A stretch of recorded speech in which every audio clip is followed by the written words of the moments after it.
Friends, welcome to explore വിത്ത് ആദു. നമ്മുടെ ഇന്നത്തെ ദിവസം പോസിറ്റീവ് എനർജി ആവാൻ വേണ്ടിയിട്ട് നമ്മളിതാ രാവിലെ തന്നെ അമ്പലത്തേക്ക് പോകാൻ വേണ്ടിയിട്ട് നിൽക്കുകയാണ്. അപ്പോൾ നമ്മൾ ഫ്രഷ് ആവുന്നതിന് മുന്നേ തന്നെ നമ്മുടെ വണ്ടി കഴുകി നിർത്തിയിട്ടുണ്ട്. അങ്ങനെ ഞാനും കുളിച്ച് റെഡിയായി വന്നിട്ടുണ്ട്. അപ്പോൾ നമ്മുടെ വണ്ടി എടുത്തിട്ട് ആദ്യം പോകുന്നത് നമ്മുടെ കൂട്ടുകാരനെ പിക്ക് ചെയ്യാൻ വേണ്ടിയിട്ടാണ്. അങ്ങനെ നമ്മുടെ കൂട്ടുകാരനെ പിക്ക് ചെയ്യാൻ വേണ്ടിയിട്ട് ഞാൻ വന്നിട്ടുണ്ട്. അങ്ങനെ ഇതാ അവനെയും നമ്മളെ പിക്ക് ചെയ്ത് നമ്മൾ നേരെ പോകുന്നത് അമ്പലത്തിലേക്കാണ്. മഴ പെയ്തൊഴിഞ്ഞത് കൊണ്ടാണെന്ന് തോന്നുന്നു.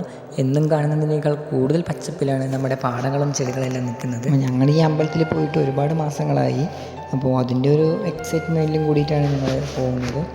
നമ്മൾ ഈ കാണുന്ന പാലമാണ് തിരുവാലത്തൂർ നിലമ്പതി പാലം. പുഴയിൽ നമ്മൾ വിചാരിക്കുന്ന പോലെ അത്രയ്ക്ക് വെള്ളമൊന്നുമില്ല. നമ്മുടെ പാലക്കാട് മഴ കുറവായതുകൊണ്ട് കഴിഞ്ഞ 2018 പ്രളയ സമയത്ത് ഡാമെല്ലാം തുറന്നതുകൊണ്ട് ഈ പാലത്തിൻ്റെ മുകളിലൂടെയാണ് വെള്ളം പോയിക്കൊണ്ടിരുന്നത്. എന്നാൽ ഈ ഒരു സമയത്ത് ഡാമിലും പുഴയിലും തീരെ വെള്ളമില്ല.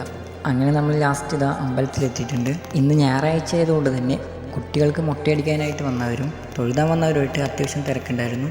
അമ്പലത്തിൻ്റെ മുന്നിലെത്തിയപ്പോൾ തന്നെ നമ്മൾക്കൊരു പോസിറ്റീവ് എനർജിയാണ്. അങ്ങനെ ഞങ്ങൾ അമ്പലത്തിൻ്റെ ഉള്ളിൽ കയറിയ ശേഷം വഴിപാടിന് ചീട്ടാക്കാനാണ് പോയത്. ചീട്ടാക്കി പൂജ സാധനങ്ങൾ വാങ്ങിയിട്ട് അങ്ങനെ അകത്തുകൊണ്ട് കൊടുത്തു, തൊഴുതു. അങ്ങനെ പൂജ കഴിഞ്ഞ് പൂജ സാധനങ്ങൾ വാങ്ങിയിട്ട് നമ്മൾ അവിടെ നിന്ന് ഇറങ്ങി. നേരെ പോയത് ഓരോ ചായ കുടിക്കാൻ വേണ്ടിയിട്ടായിരുന്നു. അങ്ങനെ ചായയും കുടിച്ച് നമ്മളവിടെ നേരെ വീട്ടിലേക്ക് ഇറങ്ങി. അപ്പോൾ ഇന്നത്തെ വീഡിയോ ഇത്രേ ഉള്ളൂ ഫ്രണ്ട്സ്. ബൈ. ഇനി അടുത്ത വീഡിയോ ആയിട്ട് പിന്നെ കാണാം. Thanks for watching.